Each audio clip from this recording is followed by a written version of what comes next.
enjoy the journey as you're on your road in entrepreneurship, because with everything in business, there's ups and there's downs. So the key is, how can you last through and go to the other side? Because a lot of people start the journey of entrepreneurship, but not everybody finishes that journey of entrepreneurship. So you want to make sure that you can enjoy the journey while you're doing it, but also move through. So I have a couple of notes that I want to touch on today. So the first point when it comes to enjoying the journey is to practice gratitude. I know in our life in business, having an attitude of gratitude, I think, is life-changing, to be honest, because when you focus yourself, most people are focusing on the negatives of life, and they're focusing only on themselves. So if you can become somebody who focuses on being thankful and the things that you're excited about, we're in that Thanksgiving season. So what have you been thankful for this past year? What are some of the things that you're excited about? I know some of you guys that are new in the room, thankful to just be in a room like this. But to enjoy that, especially as you're more seasoned in business and you go through those ups and downs in life and in business, what are those things that you're thankful for? I know in the Bible it says, in all things give thanks. So I think that's a key, that we should live our life by. So, being thankful, it reframes your perspective.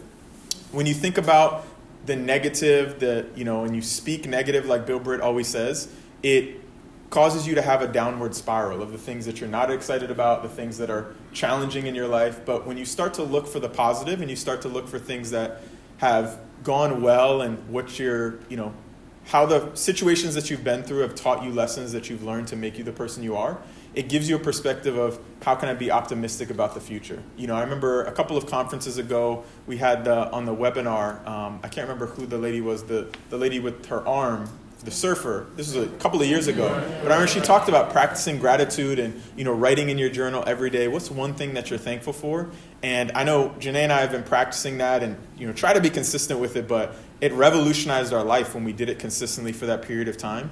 So think back, what are you thankful for, especially wrapping up the year, going into the new year, the Christmas holiday season?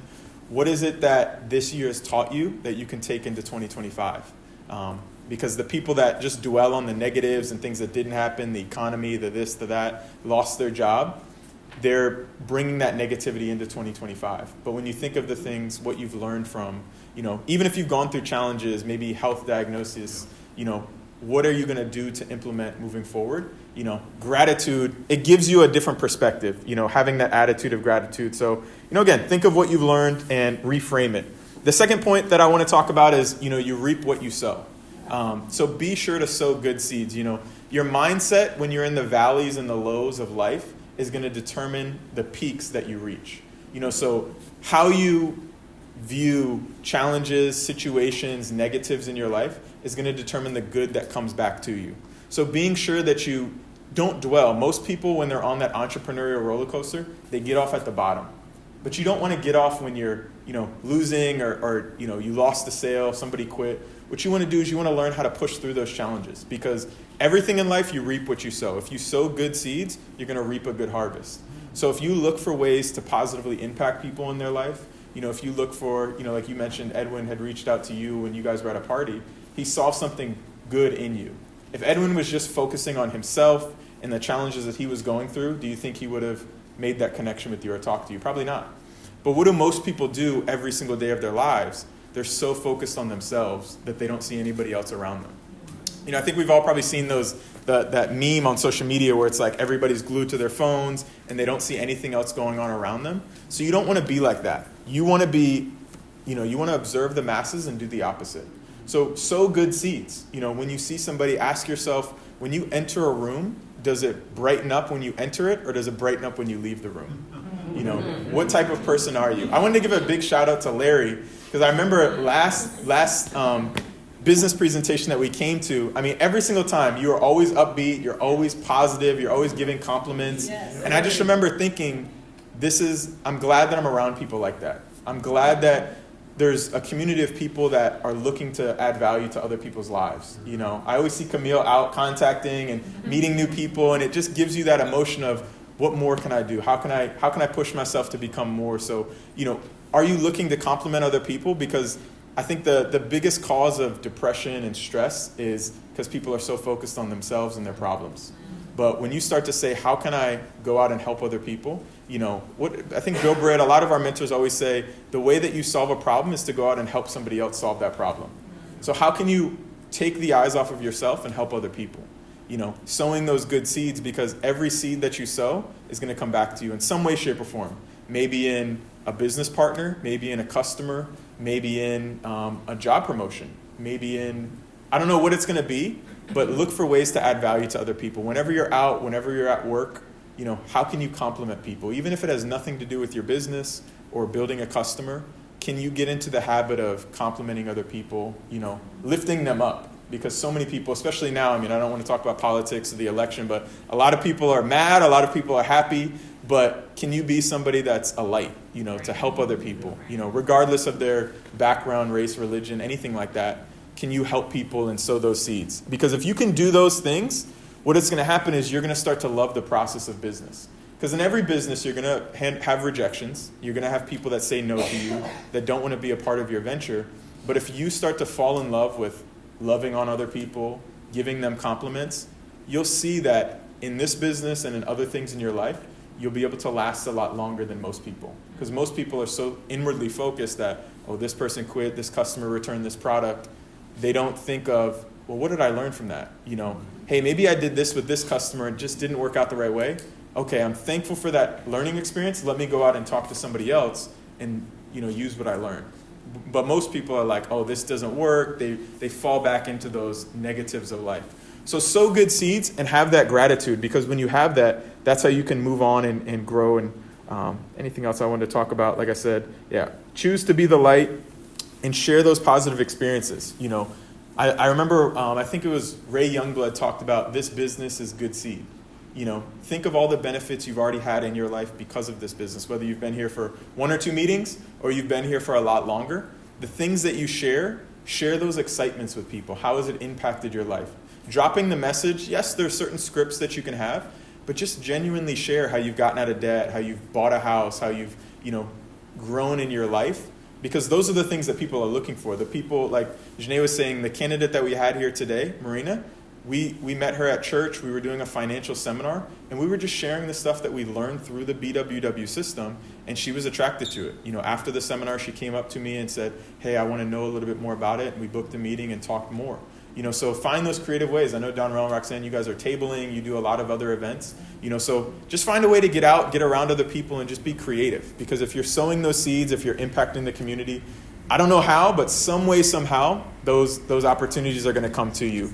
So those are the first 2. And then the last thing that I want to touch on, point number 3, is to trust the process. In every business, there's a journey to go through: phase A, phase B, phase C, and phase D. Phase A being when you first get started. You're new, you're excited, you just got your website, you just got signed up, and you have everybody at your disposal. Phase B is when you transition from being a new partner to being a core partner. Somebody that's actually doing the steps required to be successful. That's listening to audios on a regular basis. Coming to meetings like this virtually or in person to level up your mindset. Like you guys mentioned, I love to use the word leverage. Leverage the, mentorship of the people that have already been successful. The quote goes, it's a wise person learns from their own mistakes, but somebody who's successful learns from the mistakes of other people. And a fool doesn't learn from anybody's mistakes. So don't be a fool. Learn from somebody's mistakes, but if you can learn from other people's mistakes, that's what BWW and these meetings are all about. Why try to do something and go through all the challenges yourself when you can pop up your phone, listen to a podcast, attend a Zoom webinar or an in-person event, and you can learn that information without having to go through it yourself. You can start to shorten the time frames you hit these goals if you can learn from other people.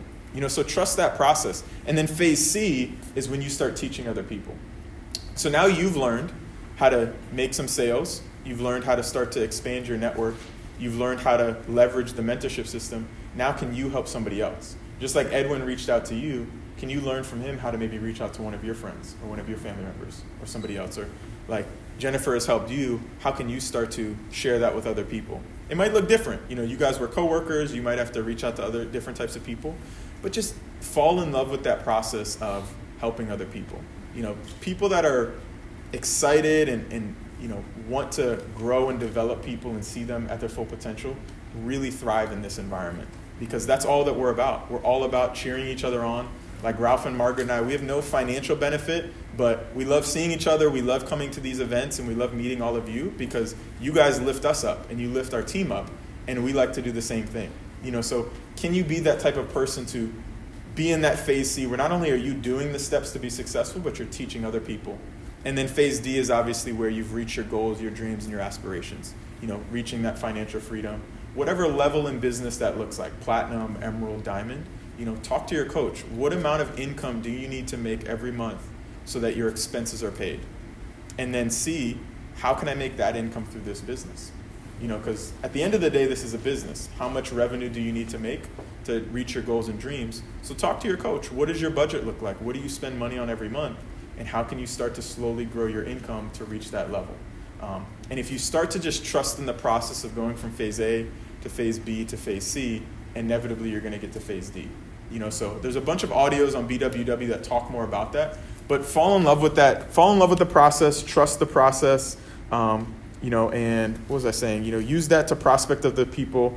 Allow this business to work for you, or allow this business to work on you. When you start in business, like I said in phase A, you're going to go through struggles, and you're not going to know how to do everything yourself. Allow those struggles to teach you what to do.